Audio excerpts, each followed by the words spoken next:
if that individual is blocking my exit and there is no other possible potential, I might have to directly attack or engage with the threat just so that my family can be safe. You just never know what's going to happen, where it's going to happen. I saw another video just a few days ago where there's a guy walking on the sidewalk shooting at vehicles just driving by. So what do you do in that type of situation? First things we teach our privates is go where my team leader goes, do what my team leader does, and shoot where my team leader shoots, right? It's like, absolutely, you do what we say and do not question it, or else you might get your ass kicked, plain and simple. When I got there, the trips are happening. We're gone for 3 to 4 months and we're back for 6, and we're preparing for the next one. So it's jumping right into a training cycle. I show up for the training cycle and we're deploying. When I show up to my kids' schools for sports or just to watch them do a play, I make sure my chest is held high, my head is up, and I look confident as fuck, because I want everyone to say, dang, that's their father? What's going on, y'all? My name is Vincent Vargas. I'm the host of the Time to Head North podcast, brought to you by the North Group. Security refined by intelligence. Welcome back to another episode of Time to Head North, brought to you by TNG, the North Group. It's security that is refined by intelligence. You guys know that we like to talk about different things in the security space as much as possible, but sometimes the conversation steers off into other things that are more human and just natural conversation. And today I invited a really good friend of mine, someone who was one of my privates in Ranger Battalion, Warsaw. How you doing, brother? Doing well, bro. Doing well. Glad to be here. Yeah, man, it's good to have life circle back around and have brought you closer into my world. It is. It absolutely is. You just never know what life's gonna bring to you, right? So Yeah, being a private, absolutely. I mean, yeah, a lot of memories, a lot of good memories. Yeah.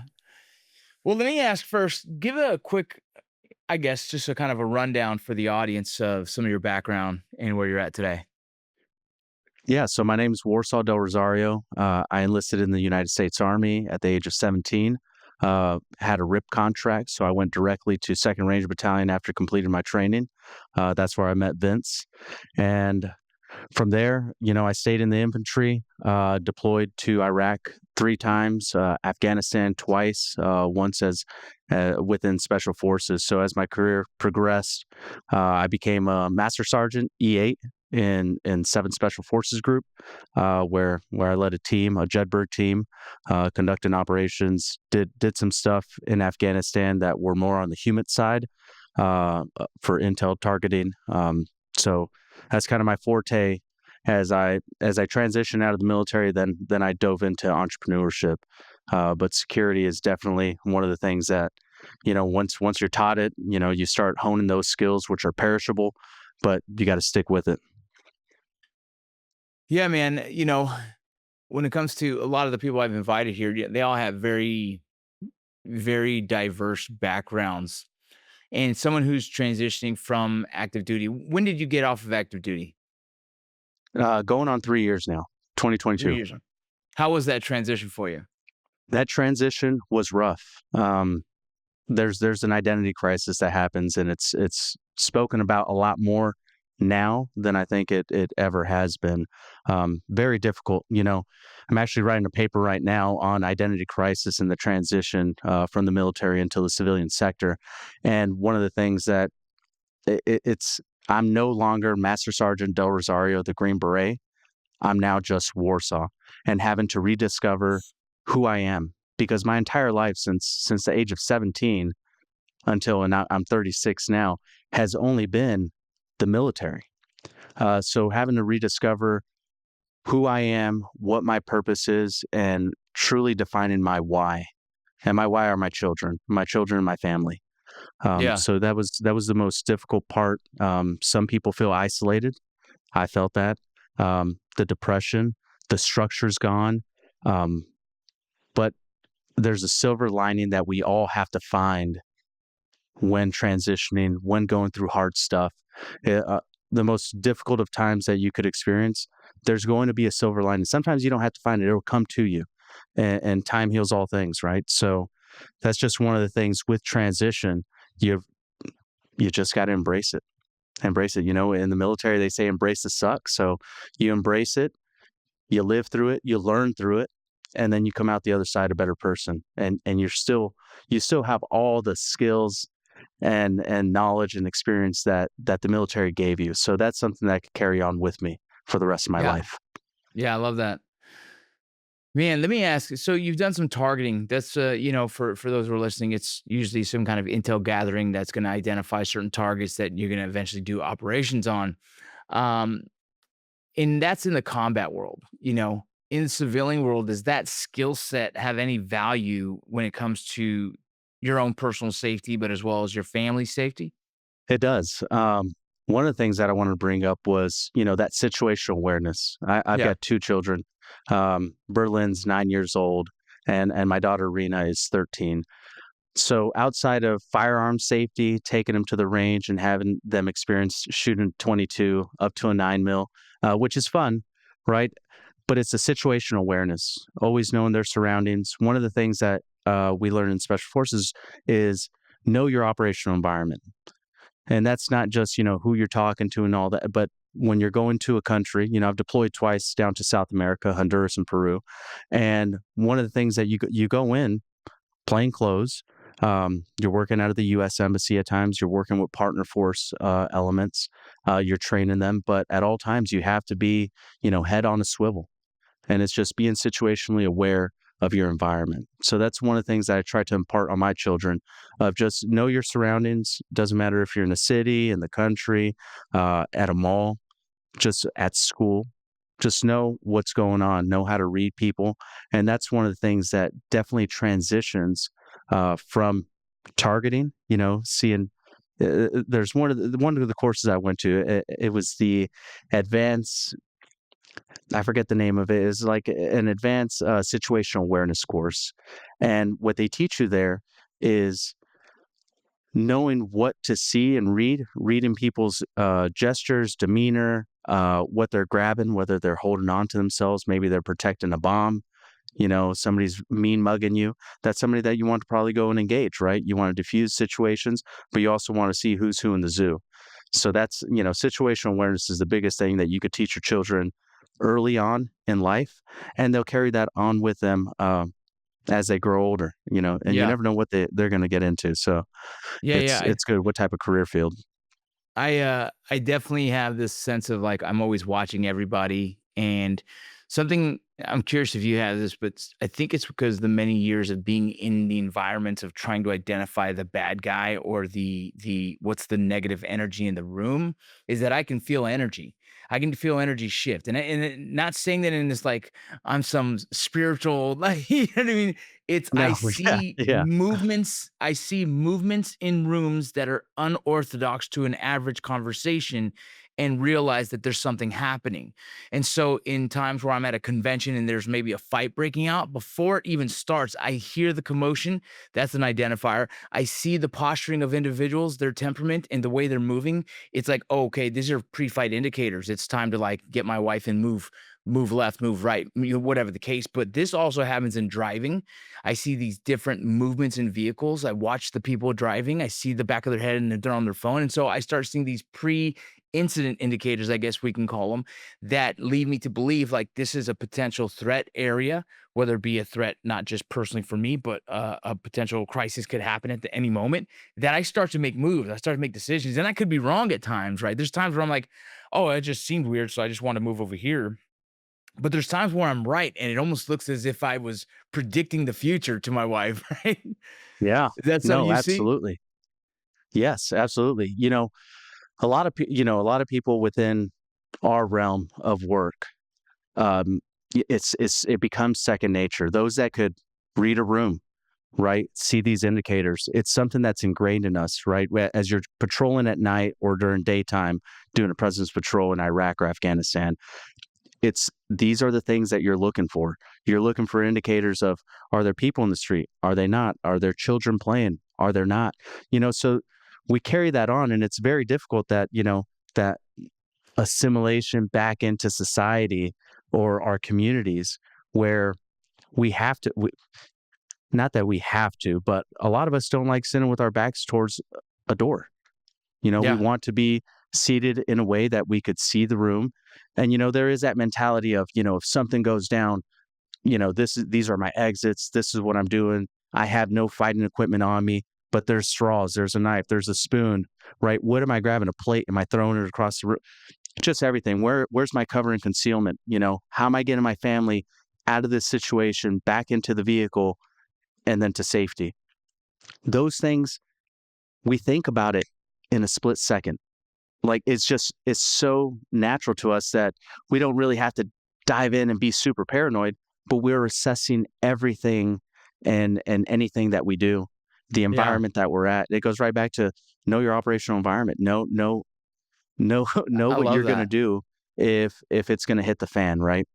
Yeah, I love that know your operational environment. It's such a simple line, but it refers to a lot of things, not just like combat, but It like does. life, school for the kids. We've had a lot of conversations on here about like active shooter potentials. Know your environment, right? Know your operational environment. Know where to exit, where to go. And those are hard conversations to have with kids, but that's a great thing to think about. It's something that with my older son, I'm very comfortable having that direct communication with. It's something that my 12-year-old might be still a little intimidated to hear, but my 15-year-old is pretty locked on how we walk in the street or how he handles himself in school because I think he's starting to understand how important it is to understand that, right? Let me ask you a Right. question. I'm going to ask you a question. There is no right or wrong here. Just curious. If Let's just say you and your family at a Walmart or a Target. There's no sponsorships here, so either one of those, and someone is trying to rob the place. What is your initial reaction? And again, there's no right or wrong. What is how do you process this, and what is in your head? How would you react to that kind of situation? So that's a tough one. That's a tough one. First off, it's gaining situational awareness, making sure the family's good, right? Gain accountability, right? 2 kids and wife, good to go, right? Seek some cover and concealment for them. And it's not that I want to be a hero, but I've got to get eyes on. I've got to see, make sure, or do my part, right? The If somebody's in there, if it's just robbing the place, it depends, right? Do they have a knife? Do they have a gun? You have to gain situational awareness. Not that you're trying to be a hero, right? You don't have to put your own life in danger, but if you if you could help, that you got to help, right? Some Yeah, people say, "Hey, just call 911." That may be an option too. Get your family to safety, get them secured, and then pick up the phone and call 911. You could do that. Or you could get eyes on. You don't know if I've seen some of the videos where it looks like Call of Duty, right? Guy's coming up to the store, he starts shooting the place, and it's what do you do? Do you have your everyday carry on you? Can you eliminate the threat? Right? Can you get eyes on? Can you positively identify the threat and then eliminate it? That's an yeah. option as well.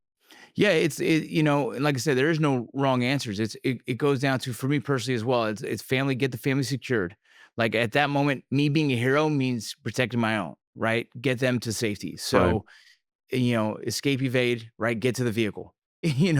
Now there is a Yeah. threshold there where if that individual is blocking my exit, and there is no other possible potential, I might have to directly, attack or engage with the threat just so that my family can be safe, right? And that's what do we say in the military is MET TC, right? Mission, It is. things change, right? So whether it be the mission changes or the weather changes or whatever the changes, we always have some kind of GOTWA in plan, which is like a secondary or whatever it is.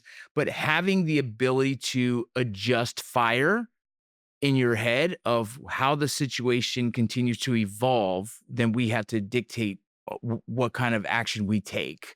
And so those you're listening parents, you know, um, I think all of us who are willing to engage the threat first in a civilian position is like, well, my family first. I don't need to be the hero by stopping this. Right. When I have my kids here, I need to make sure they're safe first before my secondary engagement would be now I can focus on the threat, whether it's worth it, whether I even have the capabilities to defend myself, right? You can't just go in with no firearm. If you don't have one, well then, the best decision is to just stay away or else you would potentially come in the next casualty, right?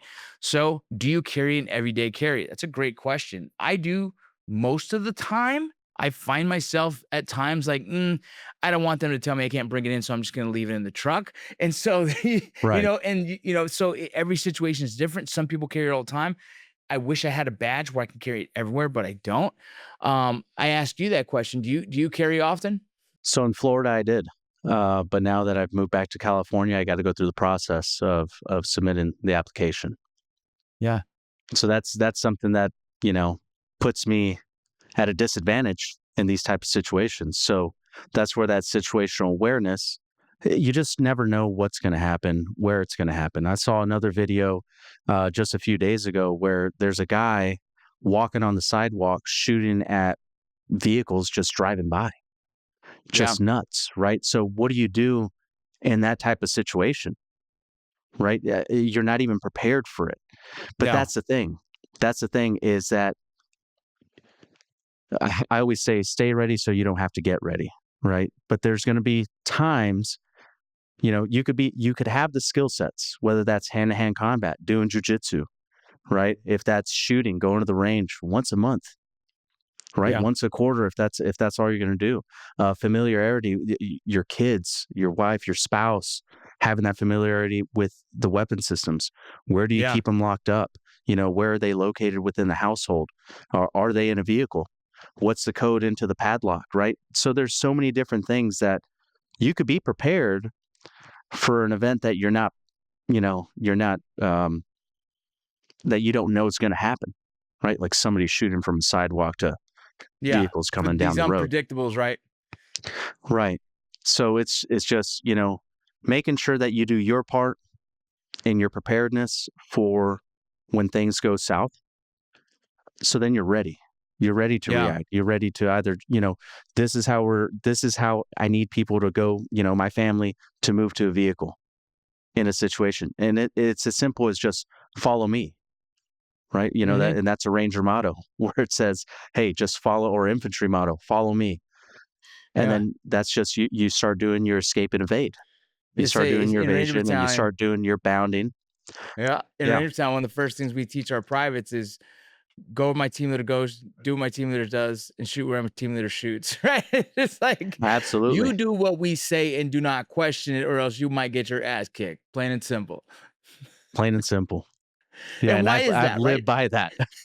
I live by that. Yeah, because well, look, I when I got there, right, to Ranger Regiment, it was the trips are happening, Yeah. right? We're gone for 3 to 4 months and we're back for 6 and we're preparing for the next one. So it's jumping right into a training cycle. I show up for the training cycle and we're deploying. It's real.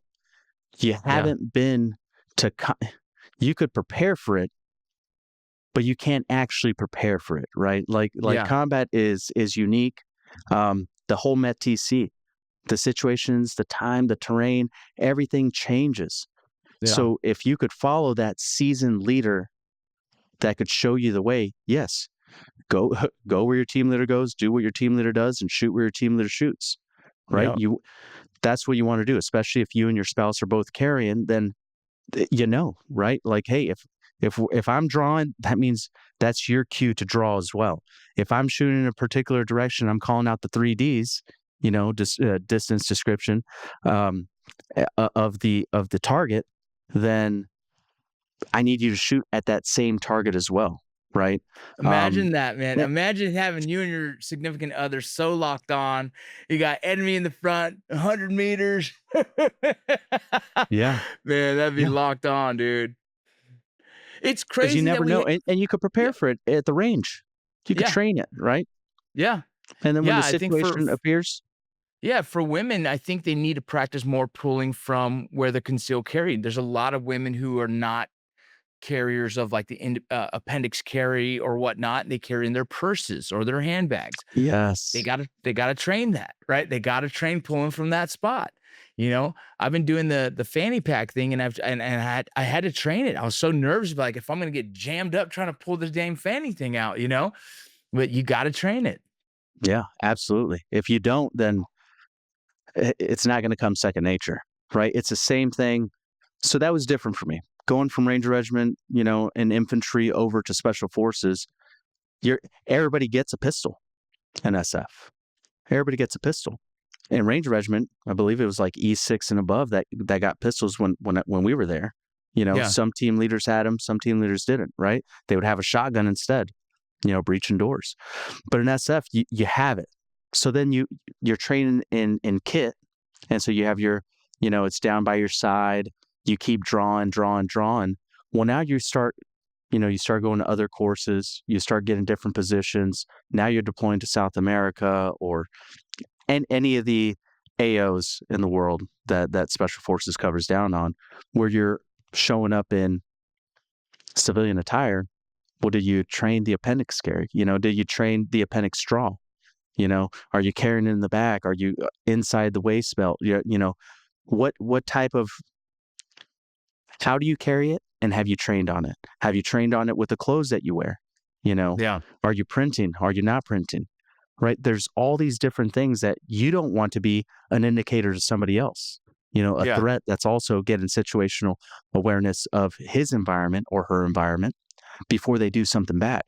Now Yeah. you're the easy target. What happened the other day was that we were going to go do just a kid day, right? Taking him to this like virtual reality location, but it's a crowded space. It's one of those like open places a lot of people go to, so it always makes me comfortable that if there is something that happens, you're gonna have the potential for kind of the stampede effect. A lot of people running towards the cars, a lot of people trying to get out of this space, and so I'm like, you know what? I'm gonna bring my gun. And instead of just wearing it as I drove, I just put it in the door, like kind of the little door pocket because we were gonna park and walk, and I could just kinda get out and slide it in, and my wife goes, "Hey, it's crowded and we're gonna be late for our times. Why don't we just do, valet?" I'm like, "Alright, that's cool." So we go to valet, and as we park it, I give him the keys. I looked at him, I'm like, I'm about to put on my gun. I turn to put on my gun, and I'm thinking, like, I hope this dude didn't get uncomfortable because I have my gun and I'm like sliding this bad boy down. And I'm just thinking, like, man, that was a little unprofessional on my part, right? I didn't expect we were gonna have to do valet, or else I would have just went ahead and had it on, no big deal. But as I'm Right. getting all the kids in the car, I'm kind of moving it like we're running late. I just put it in the door and say I'll slide it on when we park. And it didn't turn out. So now in my head, I'm like, "God, what a bonehead move." Now, it wasn't the worst thing ever, but it's something that I didn't think about beforehand, more where like we might end up going to do, valet, and I might have to, it just doesn't look sharp grabbing my gun from the door and putting it onto my, pushing an appendix carry in front of this, this dude. And I wasn't gonna leave it in the car Right. because I'm like, hell no, this dude's gonna take my No, gun. no, no. So well, you still, no matter how experienced you are, there's things that pop up that you probably didn't think of. And so I'm always trying to counter those thoughts. I'm always trying to war game life, if you will, to hopefully find those answers for those unsuspected moments like that. It happens all the time, right? And that's what's great is having these type of conversations going so that you learn and pick up new things of like, man, I didn't think about that. You're right. Before I park or before I exit a vehicle, am I good? Yeah. Okay, now you could go, right? Yeah, well, for so long I carry either a backpack or a fanny pack, and then sometimes like I don't want to carry the fanny pack. Let me just go ahead and appendix carry it, and I still got a little bit of a belly, so like appendix carry can get uncomfortable when sitting. So yeah, Right. working through all these things as you gain weight, you lose weight, everything changes. The type of belt you wear, that's something that I've had to deal with, and trying to find belts that I really feel can hold the holster and the weight of the gun comfortably and not be not sag when you wear it. And so a lot of different things you have to think about when carrying concealed. But if you're carrying concealed, I hope that you're thinking like that. You know what I mean? If you're ready to You ought protect to your be. family, you got to think like that. You do. Yeah, there's that big difference, there's people different opinions when it's like, "Hey, I'm in an open carry state," right? So I'm gonna open carry. Well, if there's a bad guy, right? If I was Yeah. a bad guy, because you always have to red hat things, and red hatting is just thinking like the enemy, right? That's what Yeah. we do when we do target and stuff like that. I ended up going to the 18 Fox course, which is the Special Forces Intel Sergeant course, and one of the things that they teach you there is just red hat what the enemy is going to do, so that as you develop your plan, you could find the holes in the plan, readjust, Yeah. fire on it, and then continue mission. So it's just anything, any situation. If I'm open carrying and somebody were to rob this liquor store, who's the first person they're going to shoot? Like they're going in there to, if they're going to, Yeah. inflict harm, who's the first person? It's going to be the threats. Yeah. I'm not, not so worried about the 80-year-old lady, right? That may be carrying, right? We don't know that. She might be carrying. Um, but there's this 6'4" dude that's jacked. I'm probably gonna blast him first before going to the lady, right? If I was in that mindset.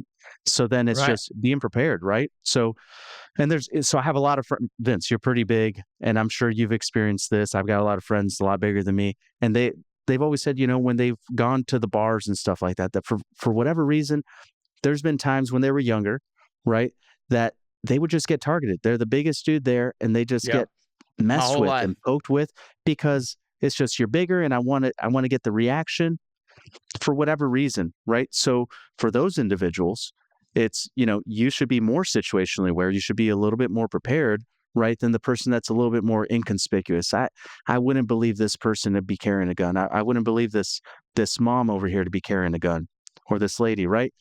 But being prepared in all situations, understanding what type of presence you give off, Yeah. your Yeah. physical presence, what that looks like. Um, you have to account everything. That's funny because that's a big one for me. One, when I was younger in bars, I always got into fights because people challenged me a ton, and I never understood them. It's like, man, why would you challenge? I'm like pretty big guy, And back then I was in really good shape, so like to challenge me was really weird. But it was just people wanting to they get a little bit of courage and they wanted to challenge me, and so it's like, okay. Now I know how intimidating I look, and so I'm very cautious about walking into certain places with an intimidating look because I don't wanna make them feel uncomfortable. It's like I don't have to do that. I do that out of the courtesy of trying to make people feel comfortable when I know when they look at me, they're probably like, "Oh shit, who's this dude?" You know what I mean? And so whether it be Right. the schoolhouse, where if I'm gonna go to the schoolhouse for my kids, I try to wear long sleeve button up, something that's a little bit more, I guess it diffuses my intimidating look at times, and I try and do that. But there's other times where I'm like, "I don't care, I'm gonna wear whatever." Then I know also people are looking like, "This dude's fully tatted neck, he's probably been to prison," right? I know they think things like that, Right. and that's okay. But I do have the thought of, like, how people might see me, and either I can use it to my advantage, or do I need to kind of soften that touch a little bit for others if I'm trying to communicate in a way that I don't wanna be intimidating to people. I want people to not feel they can't communicate with me because of how I look, and so but in there's a podcast out there that interviewed a a terrible, terrible man who molested a lot of kids, and the one thing that man said was he always looked at the fathers. He paid attention to the fathers and the ones that looked unassuming, the ones who weren't relevant, the ones that weren't there are the kids he targeted, and I've never forgotten that. That was like, yeah, when I show up to my kids' schools for sports or just to watch them do a play, I make sure my chest is held high, my head is up, and I look Yeah. confident as fuck because I want everyone to say, "Dang, that's their father? That guy? Like, yeah, you're goddamn right, don't mess with my kid." But, like, that podcast changed the way I present at schools with more confidence, like, held high, like, I'm a very like I wanna be a presence known in that environment so people see, like, dad is around, dad is relevant, dad is there, and dad will kick some ass, right? And that's kind of what I'm trying to Right. present now. Yeah, and so it gets into image projection. Depending on the situation and the environment that you walk into, what image projection do you want to give off, Love right? that. And then not just that, but then your children are looking up to you. They're Oh, going to yeah. mimic a lot of the things that we do, the good, the bad, the ugly, right? And that's where we have to be on our P's and Q's of, hey, this is what confidence looks like. This is what leading looks like. This is what, security looks like, Yeah. right? This is what just everything. And they look up to us for that, and they hear me all the time. And as parents, we just have to realize that they are listening to us, whether they want to, actually execute on the things that we're saying at the time. They've got to go through their own trials and tribulations, but it'll resonate one day. And when it does, it clicks. It automatically clicks for them, and they're like, "This is why dad did this. This is why, Yeah. this is why if their image, they're concerned about it as well, especially as they become teenagers, then it's all Mhm. about image, right? Yeah. And what are they wearing to school? How do they walk? What sports are they playing, or what hobbies are they doing? Extracurricular activities. So there's all of that, right? That they have to deal with. But now, as they become adults, that's one thing that we help them with. This is how you tighten that up. Yeah. If you want to go to this type of interview, you've got to look this way. If you get put in a position where somebody wants to fight you, you know, this is how you react, right? If somebody's talking down to you, you say, "Hold on, excuse me." You don't talk to me like that. We could have a conversation, but this isn't, respect's a two-way street. Yeah. So there's all of that then gets into, will they be prepared when we're long and gone? Are they preparing their children the way we prepare them to live a full and happy life by not allowing lunatics to end it too Yeah. soon, right? So Yeah. that's everything, and it's deep because, man, all we want is the best for our children and our family as men, and their safety as is at the top of that list, right? Safety is at the very top of that list. And that's probably why, you see more men push themselves. And now there's a surge of women that kind of understand that too. Of like, I've got to be able to fend for myself as well. So it's great to see that in the community. Um, doesn't gender is irrelevant. We've got a lot of Americans that are willing to put forth the training and effort for their own personal preparedness and safety of their families. Absolutely, man. I love that, dude. Thank you so much for that. And it's funny you say, yeah, your kids, they might not listen, but they also watch everything we do, right? And when that lead by example is so important. And I think it's cool to hear you, man. I mean, look at I was there when you were 17. Yeah. 17, 18 years old, young, full Yeah. of anger and frustration in Ranger Battalion. I remember it all, man. And to see where you're at now, to see the level that you've gotten and your insight is inspiring, man. And I'm just really happy that we've reconnected and I'm happy that we were able to have you on this podcast today, man. Likewise, thank you. Absolutely. Well, if you want, please let the audience know where they can find you and they can follow some of your stuff. And I know you have a book coming out eventually, maybe at the end of this year, but at least you can tell them where your social media is. Yeah, social media is at Warsaw DelRosario. You could find me on Instagram and Facebook. And yeah, I'm working diligently towards completing this book. I'd like to have it done by August. It's about resiliency and kind of the trials and tribulations that I've went through in my life, from childhood up through the military and now into entrepreneurship. Awesome, brother. Well, I appreciate you so much. And thank you guys for another episode of Time to Head North by the North Group TNG.